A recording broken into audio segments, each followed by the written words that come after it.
Welcome to the Holistic Living Podcast, my beautiful friends. You can expect my uncensored, real, and honest thoughts on a wide variety of health topics. If you love to learn on ways to improve your health, your life, your mindset, your emotions, and everything in between in a natural way, you are in the right place, and I am so excited to have you here. Hey everyone, welcome to episode 27 of the Holistic Living Podcast. Today we're talking about oxalates. This is a topic that has been so highly requested, and I thought it's finally time to get a podcast out about it. Now, I will say that it's important to note that the information that is in this podcast is very unique and will vary from individual to individual. So definitely work with a doctor or practitioner before taking recommended supplements or following any kind of dietary guidelines. But this is also a topic that I think a lot of people are more concerned about than they should be. So I'll explain what I mean. We are always told to look into oxalates. A lot of functional medicine doctors and practitioners are concerned about the effect of oxalates in our body. And while they are very concerning for certain people, many people are totally fine to consume oxalate foods and not have any side effects or issues. There are some things that play a role in oxalate, what we call like toxicity, and I'll get into what those are. But really, this is something that many people are fine with, and this is not something that everybody's suffering or dealing with. So keep that in mind as well. I will say right across the board, being a practitioner that works with people who have chronic illness, I have so many clients coming to me so concerned about oxalates, and they don't want to consume any vegetables or things that have oxalates in them, which can really, really limit the nutrition that you're putting into your body. Because yes, some foods do have oxalates, but they also have a lot of other benefits. So don't get into the headspace of removing certain foods completely from your diet just because you're nervous about the side effects. Most foods, again, are totally tolerated normally for most people. So let's get into it. Enough of the disclaimers. Just really quickly, oxalate is a compound. It's found in many foods. There's so many foods that have it, and you can get a whole list on Google, but nuts like almonds, fruit like berries, vegetables such as spinach and beets and rhubarb, things like that. So they are like a little crystalline structure, and they have a bit of a sharpness, quite a bit of sharpness to it. And that's really where the issue of oxalates can come from, is that they can get quite painful and cause quite a bit of inflammation and damage to our tissues because of their structure if they are not being eliminated. So we are going to just jump in and start talking about what oxalates are, what can cause excess oxalates in the body, and more. So the leaves and the roots are the biggest producers of oxalates in nature. It's a natural toxin, and we do produce small amount of oxalates endogenously as part of the Krebs cycle in our bodies. It is a mineral chelator and gets bound with calcium, magnesium, iron, aluminum, etc., and it forms insoluble crystal precipitates that are like little razor blades in the body. They are micron size and shred the surrounding tissue and create a whole host of health concerns depending on where they are deposited. So when they are in excessive levels in the body, they can be really detrimental to our health, but in small amounts, they are okay. Plants make oxalates as a protective mechanism. And these oxalates, they can bind heavy metals for us, and this binding may sequester metals, and it may help our hormones. So there's definitely some benefits to oxalates, as they can help pull out heavy metals and excess hormones. The issue is when we have genetic polymorphisms, where our endogenous oxalate production gets really high. That's where we end up with too much oxalates in the body, and it can actually have a very negative and damaging effect.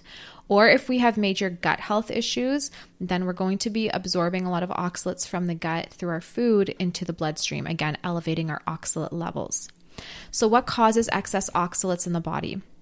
Well, we already just briefly touched on it, but the biggest place that we will see oxalate production is from poor I'm getting all my words scrambled today, but it's from poor fat digestion.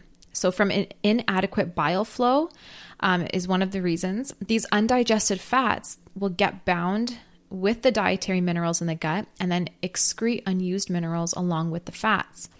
this binding will actually increase GI absorption of dietary oxalates. So the gallbladder bile flow component is where we will see excessive oxalates coming from outside of genetics. So like I mentioned a few minutes ago, genetics, if you have certain genetic polymorphisms where the endogenous oxalate production is elevated because we can't excrete them, that's one area where we will have excess oxalates. The second area is poor gallbladder function, essentially, where there's not enough bile flow, and then this prevents the fats from being digested and absorbed, which will then cause the dietary minerals and oxalates to absorb in the bloodstream. And the third is GI issues. So if you have dysbiosis and GI, like leaky gut and GI issues, the GI absorption of dietary oxalates will increase as well.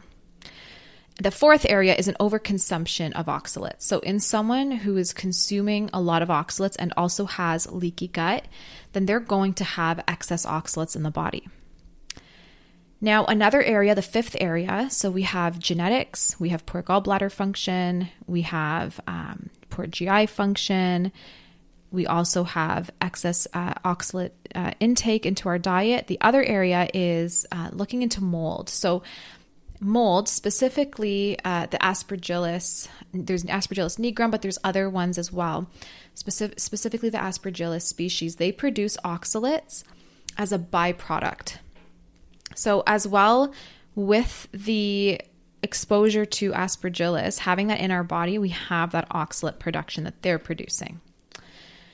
So there's a few ways that we can have oxalate toxicity in the system. And again, those 5 areas that I mentioned are the most common. Most people have all of these issues. So most people are suffering with not enough bile flow. Most people have dysbiosis. Most people have leaky gut.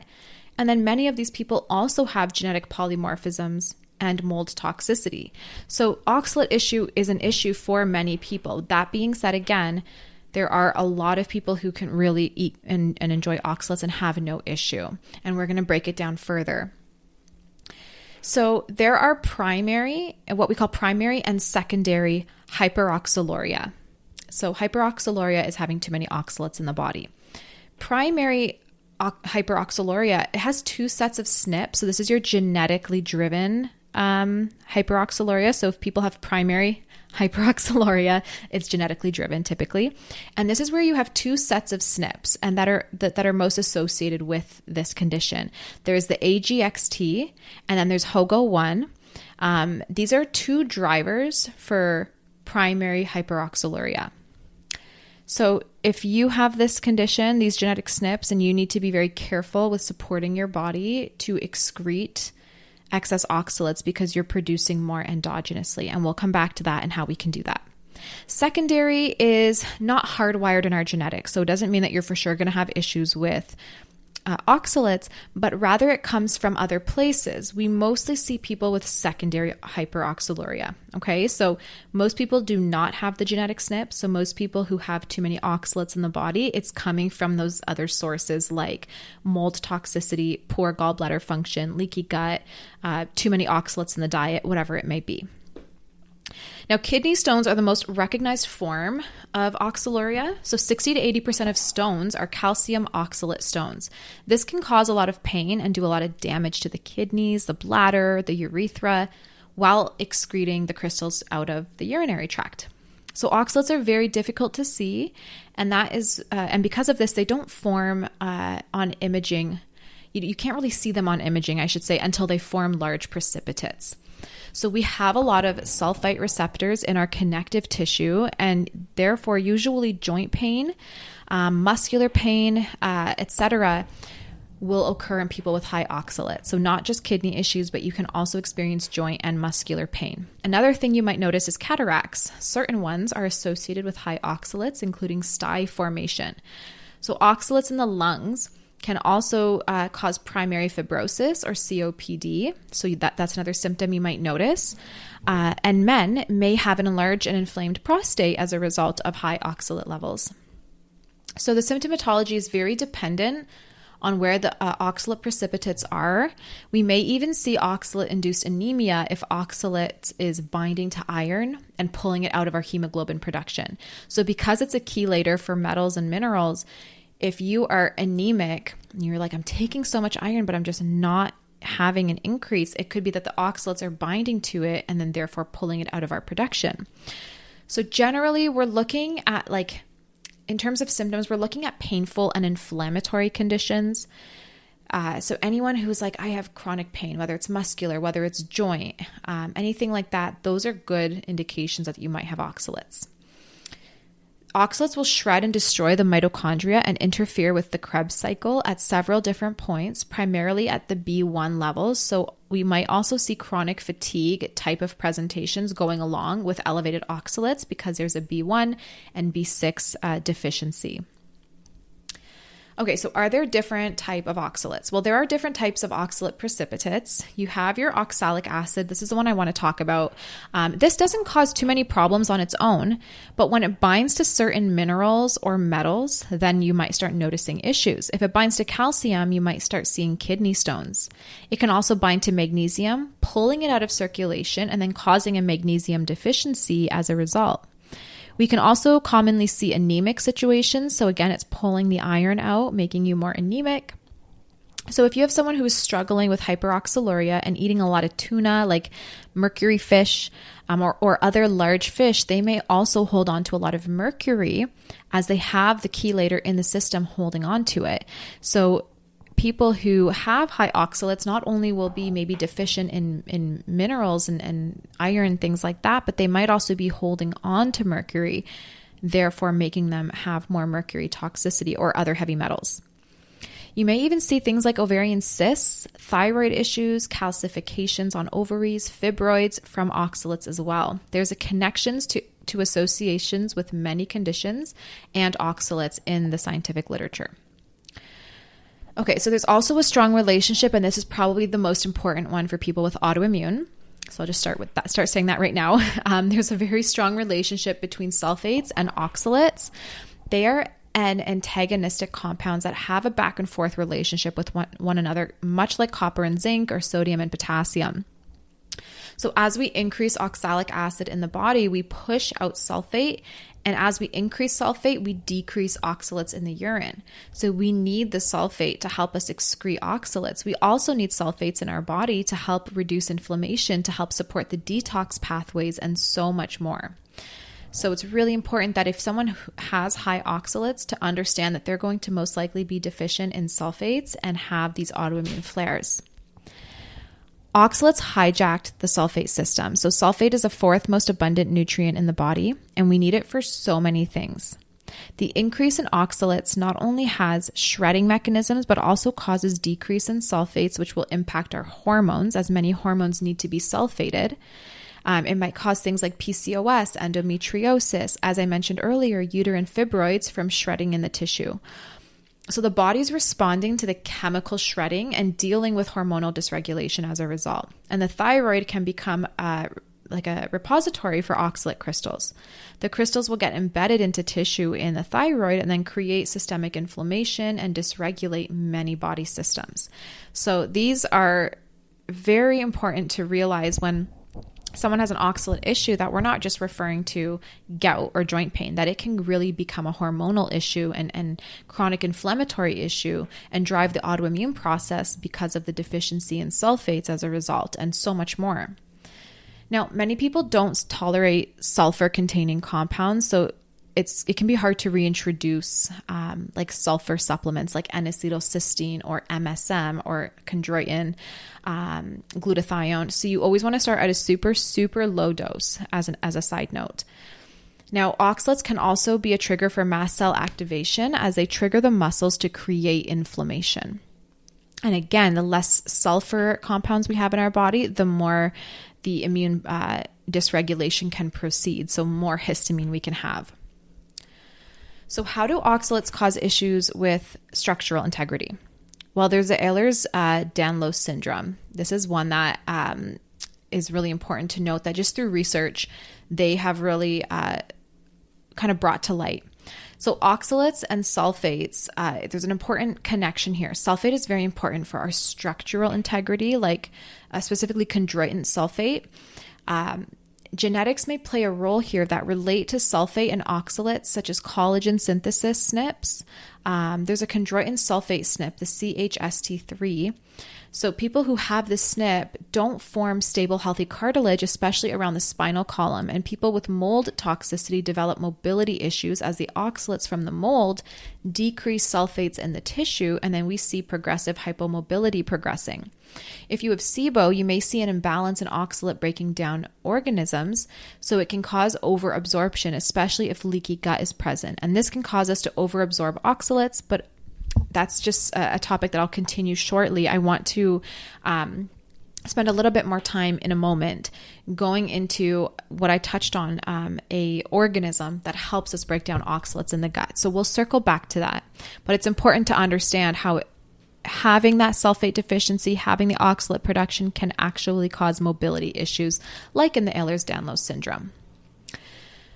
So how do we test for oxalate potential? So there are some tests that you can do. Now, if you see extremely high levels, so if you get a test and your practitioner sees 5 or 10 times higher than the upper limit on, say, an organic acids test from Great Plains, this is more normal in terms of dietary absorption of oxalates and will be something that you want to be aware of. So the testing is not perfect, but the Great Plains organic acids test will give you 3 metabolic markers for oxalates. This is the endogenous production and oxalic acid itself. And you can do 24-hour urine test as well for oxalates to see total oxalic acid excretion. And then this gives the bigger picture, whether you are dumping more than you should be and whether there's an issue or not. So these are excretion tests, so they're not perfect. And it doesn't show you how much oxalic acid that you're retaining inside the body as it binds to sulfates. But not having an elevated marker on a test doesn't always mean that oxalates aren't an issue. And here's why. In serum, so in blood tests, there are 2 markers. There's LDH, the lactate dehydrogenase. And when this is low, 160 or lower, it is an indicator to think about hyperoxaluria. You also want to look at calcium. If it's at a higher end, then there's an increased risk for calcium formation. So people with oxalate issues usually have extremely low levels of excretion, so you might not actually see much in the urine. So if you're getting a urine test or something like that, and they're saying, oh no, your oxalates aren't high, it might just be because you're holding on to oxalates because you have an excretion issue and actually have the hyperoxaluria. So most of the time you will only see oxalic acid elevated on an organic acids test. And if you do, it is a secondary hyperoxaluria. So remember, the primary hyperoxaluria is a result of genetics. Secondary is more from gut issues, yeast overgrowth, fat digestion issues in regards to the gallbladder, and overconsumption of oxalates, mold toxicity, etc. So when glycemic or glycolic acid levels are elevated, then you want to consider primary hyperoxaluria and or mold toxicity. Your doctor would usually cross-reference with the first 9 markers on your organic acids test to see if there's aspergillus as well. If you are not seeing colonized mold, then turn to genetics and look for polymorphisms, those genetic SNPs that we talked about, which you can get done through genetic testing. If you see homozygous polymorphisms along the pathways, the body will produce more oxalates and less glycine. So with individuals with high oxalates, then you want to be, if you have high oxalates, you want to be working really slowly, as these people who usually have high oxalate levels are in a lot of pain, whether it's joint pain, muscle pain, some kind of pain in the system, ovarian, abdominal, doesn't matter. They're usually in a lot of pain. And if you do move oxalates too quickly in the body, it can really damage tissues, which we'll get into more shortly. Okay, so vitamin B6 is a great intervention when you have the genetic predisposition, as B6 is the cofactor for enzymes AGXT. So for everyone else, usually you need to do like a different intervention, but if there is a genetic predisposition, talk to your doctor about supplementing with B6 and B1, and even you could benefit from supplementing with sulfurs. Okay, so oxalic acid travels throughout the body on the sulfate transporters, and it is bound to sulfate receptor sites. When we introduce sulfates, like the supplement, we shift the gradient in the cells that control both oxalates and sulfates, and we push oxalates off the sulfate receptors and then out for excretion. So this is why we need to introduce sulfur compounds so slowly and progressively. High oxalate is why so many people are sensitive to sulfur. Oxalate excretion needs to be done slowly because it can cause more harm. It's a crystal precipitate that needs to get out of the body, but they're like these tiny shards of glass. And if we move them too quickly, they can shred surrounding tissues as they move out of the body. So they're usually excreted through the kidneys and the colon, tear ducts, and even pores of our skin. So if they come out too quickly, you might start noticing kidney stone formation, a diverticulitis in the colon, a sty formation or eye irritation in the eye, cystic acne, and other skin-related cysts, as well as rashes. And these are your body flaring up and elevated inflammation from damaging oxalate. So you have to move slow or you might start to experience some of these symptoms. Chondroitin sulfate and MSM can be great for people with high oxalates, but we need to start slow and progressively increase, again, because you can experience some of the symptoms I just mentioned. Another great remedy are Epsom salts. Epsom salts are magnesium sulfate, and so we absorb a tremendous amount through the skin. And so doing a foot or whole body soak or bath can be great to relieve joint pain and musculoskeletal pain. Epsom salts are something I always recommend to my clients. However, you want to, again, be careful not doing them every single day, usually a couple times a week. Some people who do Epsom salts for too long might have more pain rather than less. So be careful with any introduction of sulfate in any form. Go slow and slowly increase. But again, work with your doctor or practitioner. High oxalates also reduce glutathione and the NADPH levels, so we would also see a potential negative impact on mycotoxins that need glutathione to be eliminated. So we end up with overall more toxicity when we have oxalates because we don't have enough GSH, the glutathione, to remove toxins in general. Because sulfur compounds get depleted by these oxalates, and sulfur compounds like this glutathione are what are going to remove mycotoxins and other toxins from the body. So not just do we end up with high oxalate levels, but we end up with overall toxicity in the entire system because our body can't eliminate anything. Also, adequate levels of citrates will prevent oxalates from forming endogenously, and it can prevent the aggregation of oxalates from small particles into larger precipitates that are more challenging to excrete. So when someone just like randomly forms a kidney stone spontaneously, there is a citrate deficiency. So they would usually do like a calcium, magnesium, or potassium citrate, which can help. Calcium citrate is usually the preferred form for those individuals with kidney stones just because it can bind to the oxalates at a more rapid pace. However, I usually am always very wary of calcium because usually people have way too much calcium and it's displacing magnesium and it can form stones of its own. So be careful. I usually do end up recommending a magnesium or potassium citrate to help absorb oxalates. The purpose of a citrate is that it's a poor absorbable form. So it's not really going to absorb into your bloodstream. It's going to stay and sit in the gut and bind to oxalates and pull them out through the stool. Now, detoxing aluminum and other environmental toxins such as glyphosate and Roundup should also be eliminated as these cause deficiencies in glutathione and then cause cellular toxicity, making us retain more oxalates. So when we're doing an oxalate detox, we should at the same time be doing a heavy metal and an acidic toxin detox, as I call it. Glyphosate, Roundup, these really acidic toxins will sit in our body, strain the kidneys, use up our detox and sulfur resources, so glutathione, N-acetylcysteine, etc., making our body then hold on to more oxalates as a result as well. Okay. Glyphosate breaks down into oxalic acid in the body, and it is a glycine mimic, and oxalates and glycine are tied to one another. So glyphosate can also contribute to the bioaccumulation of oxalic acid, and it's something that is in all of our food, especially foods that are not organic, and especially the greens that are sprayed and you're eating straight up, like spinach, like berries, kale, things like that. So it's very important to eat greens and berries, things that don't have a peel, to eat organic to prevent the glyphosate exposure. Glyphosate mainly is used on grains and things like that, but it is everywhere. And it's not just glyphosate, which I'm kind of using as an umbrella term. Most pesticides, herbicides in general have an acidic reaction in our body. Okay, this is one of my favorite topics about oxalates, and that's the Oxalobacter organism. It's an organism in the gut that breaks down oxalates for energy, and it prevents oxalates binding to minerals and then limiting their absorption. So the Oxalobacter bacteria, it's a sensitive organism, and there has been quite a bit of good, strong research on it. And they have found that as little as a single dose of a tetracycline antibiotic, so doxycycline, Cipro, anything that is used in that family, that it can completely obliterate Oxalobacter. And so people with Lyme disease, they're usually doing multiple rounds of doxycycline or some kind of tetracycline antibiotic. Some people I know have been doing it for a year or more.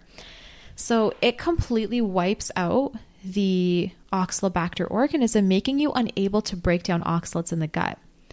And it's not easy to get this microorganism into a probiotic that can repopulate our gut in a proper way.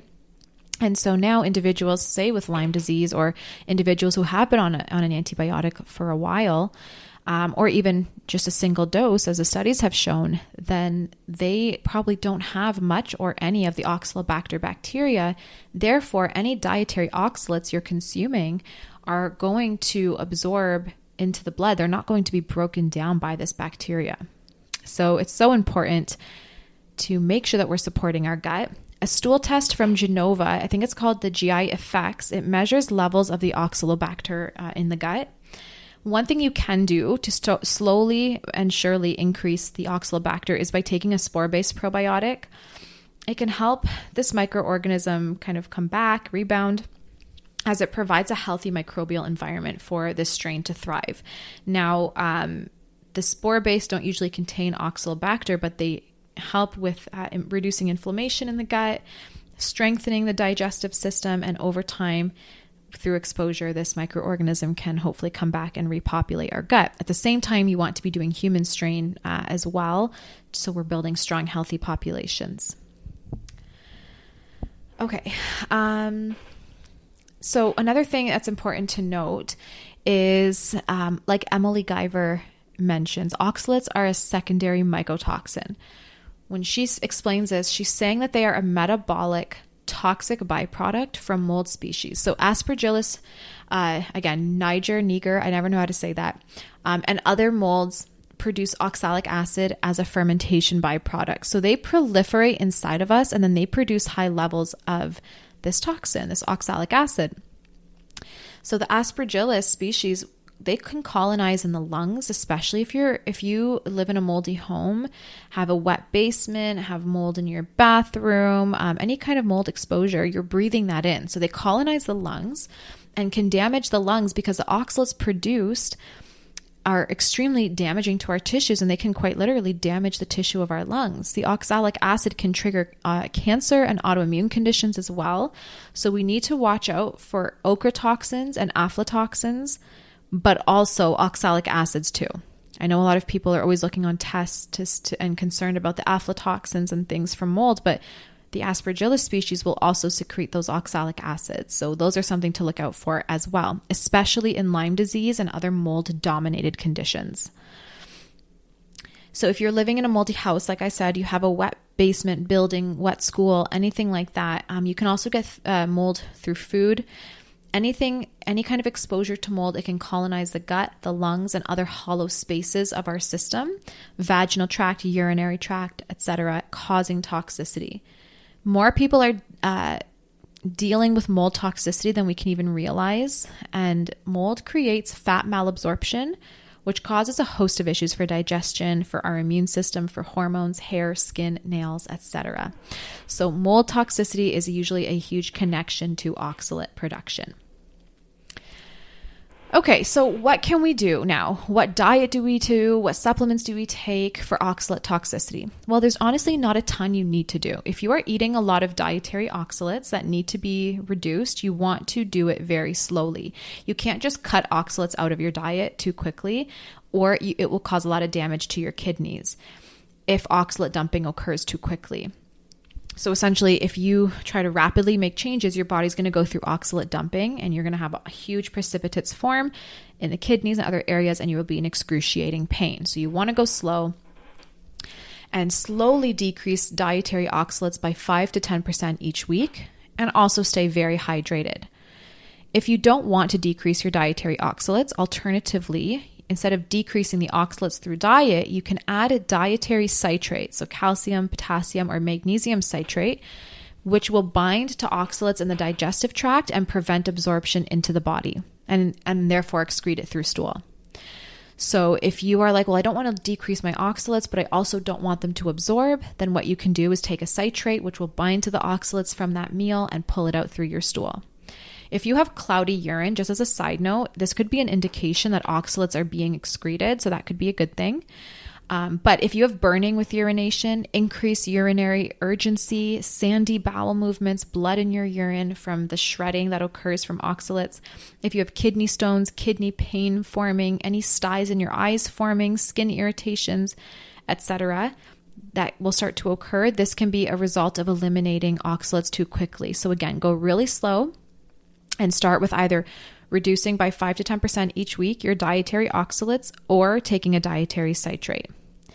Now, you want to take vitamins B1 and B6, but you don't want to implement them too quickly. So you want to start slow, like I said. First, phase the oxalate foods out or add in the citrates, and then we slowly can start adding in sulfates. My go-to is glutathione and N-acetylcysteine. But you can add different ones depending on what your doctor recommends. And I also really like doing B vitamins like B1 and B6. And I also highly recommend a magnesium, not a citrate, but an absorbable form, because magnesium gets depleted through oxalate toxicity. Now, some foods that have high oxalates would be chia seeds. They can contribute to oxalate burden along with spinach, beets, parsley, cocoa, coffee, celery juice, rhubarb, almonds, and more. Now, this doesn't mean that you can never eat these foods or that you can never have greens. You just want to consume, one of the things that you want to do is consume lemon and other sour foods with them. Lemon and sour foods really help break down oxalates and prevent them from absorbing. You can also take a citrate, like I just mentioned, and then when possible, just have different greens. I like the lettuces, as the lettuces are very low in oxalates. So your romaine, your green leaf lettuce, your butter lettuce, these are great to do instead. And even cucumber is fantastic. Just peel the cucumber, as most of the oxalates will be either in the peel or the seeds. But in general, if you're going to have oxalates, you just don't want them to be in an insane dose. So instead of doing a whole head of celery in a celery juice, do a stick of celery, do some cucumber, and do some lettuce for a green juice. So these foods are really healthy, and you don't want to avoid oxalate foods 100%, or you're going to miss out on essential nutrients. So just cut back if you're overdoing the oxalate foods, or again, take that dietary citrate until you've reduced the internal oxalates substantially, and then you can reintroduce them slowly again and take them with lemon. Anytime my family is eating greens, like a spinach or any kind of oxalate food, naturally, at least through the Mediterranean diet, we're always doing it with a ton of lemon. So like our tabbouleh, it's a lot of parsley, which is high in oxalates, but it's full of lemon. And the same thing with like our smoothies or anything that we're making. So we're always pairing it with the lemon, and this will help to break down the oxalates and pull them out of the stool before they are going to absorb into the blood. Okay, so when you are taking calcium citrate, you want to either take it 30 minutes before eating so it can catch the oxalates from your food. However, if your main oxalate issue comes from the fat malabsorption, and you need more help with bile flow, then you might want to take like digestive bitters or phosphatidylcholine 10 minutes before you eat. This will encourage the bile flow, and then take the citrate with your meal. You don't want to take a fat-based supplement and minerals at the same time, so just wait until you start eating to take your calcium minerals, and then do like the phoscholine or the bitters 10 to 20 minutes before. if you're doing, we can use magnesium and potassium citrates. However, these will be excreted through your urine and your stool. So if you're doing these minerals, don't count on the magnesium as part of like your daily recommended value. These are poor absorbable forms. They're not going to absorb in the blood. They will be sitting in the gut. So don't count these towards the daily magnesium that you need for your health. So take a magnesium glycinate above and beyond the citrate, and that will count towards your daily recommended value. Calcium is good because it's cheaper than magnesium and it can get excreted through digestion quickly. So if you're not wanting to spend a lot of money and you just want to get some oxalate excretion going, you can do the calcium citrate. But again, I technically am tend to be more of a fan of the magnesium and potassium. So you don't want a bioavailable form of the minerals, again, because you want them sitting in the gut. So don't go for like a highly expensive available form, or it won't work on the oxalates. Okay. And yeah, don't ever take like the calcium or anything on an empty stomach when dealing with oxalates. Again, always make sure you're taking it with the food. High dose of vitamin C can be an issue, as a side note, for those who have high levels of oxalates. Some ascorbic acid does not get converted into oxalic acid. It does get converted into oxalic acid, and it occurs at a higher rate when you're taking the supplement orally than if you're doing an intravenous supplementation. So if you have a disrupted microbiome and you have the genetic polymorphisms like the AGXT or HOGO1 or the GRHPR, you want to use caution with a high dose vitamin C, just like across the board. Usually, I think Emily Guyver says 8 grams plus per day, just be careful with. Also use caution with oral supplementation of ascorbic acid if you have any type of oxalate issues, as this is where we see a higher rate of conversion.